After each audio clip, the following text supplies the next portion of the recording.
A special edition of Bowl First, as David Warner has been relieved, sacked, demoted as the captain of the Sunrisers, which is big news, especially for those who'd laid all their bets on Owen Morgan being the first overseas captain to lose his job this year. So it was quite a surprise, I think, all things considered.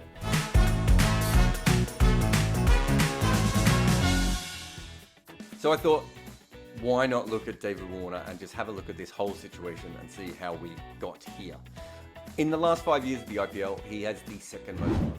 The orange cap is obviously a meaningless stat, which is why we don't really talk about it, because T20 players are far more than, their most runs. It's how fast they score them, the periods in which they score fast, all the stuff that I talk about in all the other videos. But there is something about the fact that to have a player who has scored that many runs with that kind of consistency does show you that David Warner is just on a complete other level than most players. And when you look at his record over the last 5 years, you could see that he's probably an anchor in that time, but an elite anchor, and certainly a faster scoring anchor than most players are. He could score long periods, you can build your batting around him, and he also can on occasion score very quickly. If you look here, the nearest neighbour players around him, it's KL Rahul that you can see right next to him, but Virat Kohli's not too far away from him, Kane Williamson. You know the kind of players he is, elite batters who don't always score at over 150 strike rate, although Warner has also scored at over 150 strike rate.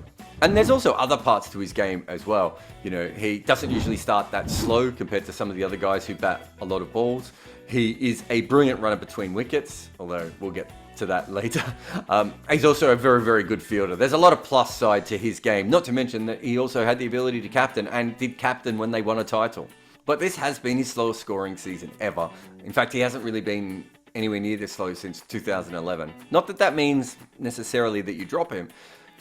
He is one of the most consistent scorers in IPL history, and even if he's struggling, and we've seen him icing his shoulder at times as well, I think you would normally give a player of this talent a few more games to see if this is a blip or just, a passing phase.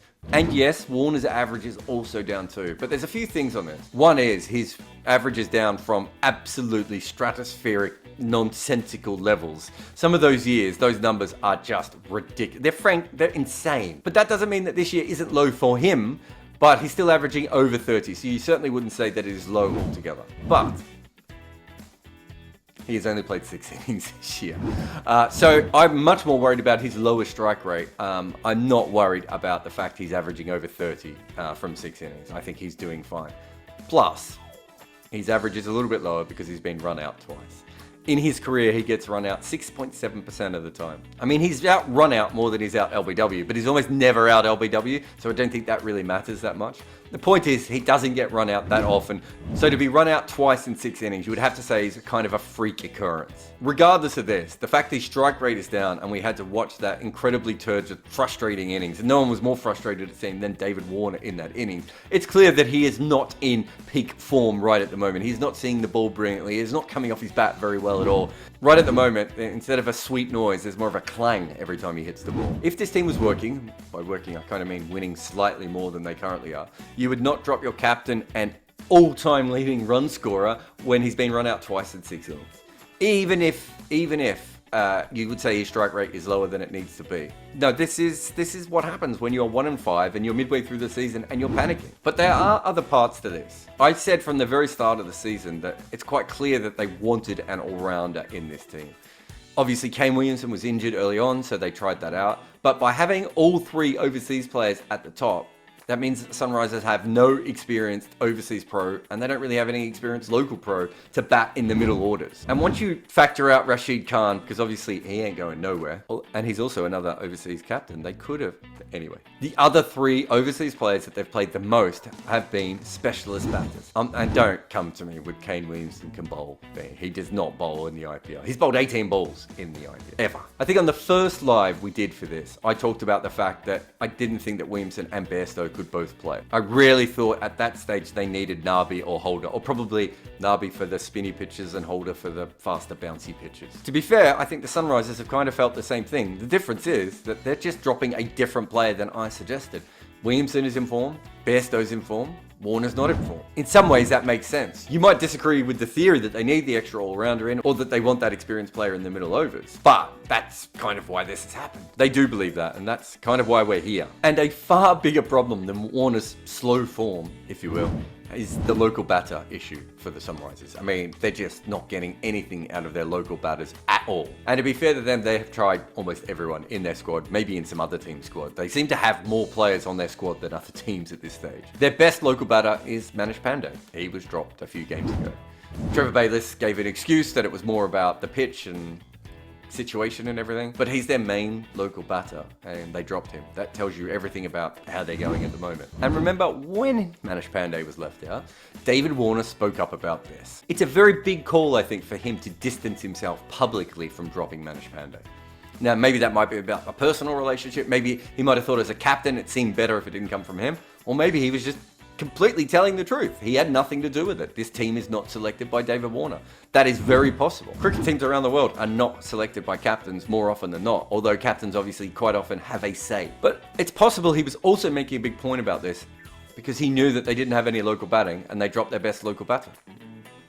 I mean, that's a very fair thing for him to say. It's possible he was just against the decision from a cricketing backdrop and just decided to speak out on it. But that's a big call. Teams don't usually air their dirty undies in this way. I have absolutely no idea if David Warner's comments have anything to do with him being removed from the captaincy. The fact that they're also talking about changing the team suggests that maybe it had more to do with his lack of runs, but maybe they all came together, or maybe not at all. It's just about changing the team and making it better. But I will say this is an exchange between Dan Weston, who is a cricket analyst for 100 team in Birmingham and has consulted for many teams in cricket over the last few years. He put up this punchy tweet about Sunrisers, and if you have a look to the bottom here, that's Tom Moody commenting back. And notice that Tom Moody was not tagged in this tweet. Tom Moody found out about it, saw it, whatever happened, and decided to make a public comment about it. The other interesting thing about this tweet is the internal dynamics quote. Is that saying there is a rift or there is a problem within the Sunrisers? Or is he just saying, Dan Weston, you don't know what you're talking about because you're not here with the team? Either way, what Dan Weston said is more or less true. There is a problem with this squad, and that is why they are 1-5. Far more so than David Warner's captaincy or even David Warner's slow batting form. I mean, the best way to tell there's something wrong, I talked about all their players before. 21. They've played 6 games and they've used 21 players. For those who don't know, generally in cricket teams, they just pick 11 players at a time. I mean, there's always more fluctuation. There's been injuries, there's been restings. Obviously, that they will use different players for. I get all of that. 21 players is still a lot of players.